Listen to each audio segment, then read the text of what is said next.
गेल्या काही दिवसामध्ये पूर्ण महाराष्ट्रभर तरुण मुलांच्या आत्महत्येमध्ये वाढ झाली आहे. आपल्या परिसरामध्येच गेल्या 8 दिवसामध्ये 4 तरुण मुलांनी आत्महत्या केली आहे. खरं तर खूप खूप खेदजनक आहे. ज्या मुलांविषयी त्याच्या आईवडिलांनी स्वप्न पाहिलेलं असतं, त्यांच्या म्हातारपणाची काठी असते, अशा मुलांनी जर अवेळी एक्झिट केलं तर ही खूप खूप खूप अवघड आणि खूप गंभीर गोष्ट आहे. असं होऊ नये म्हणून काय केलं पाहिजे, तर डिप्रेशन असणाऱ्या मुलांना वेळीच ओळखून त्यांच्याशी मनमोकळेपणानं त्याच्या कुटुंबियांनी, मित्रांनी बोललं पाहिजे. अशा मुलांनी सुद्धा त्यांच्या मनामध्ये काही खदखद असेल, काही डिप्रेशन असेल, एन्झायटी असेल, तर ती त्यांच्या मित्रांसोबत त्यांनी बोलून दाखवलं पाहिजे.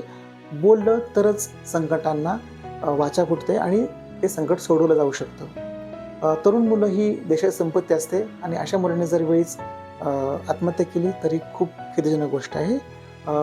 मी खाली नंबर देतोय, ह्या नंबरवरती फोन करून जो नंबर एक नॅशनल लेव्हलचा एक अशा मुलांसाठीचा एन्झायटीमध्ये असणाऱ्या मुलांसाठीचा एक काउन्सिलचा नंबर आहे. त्या नंबरवरती फोन करून तुम्ही नक्की त्यांना प्रश्न विचारू शकता.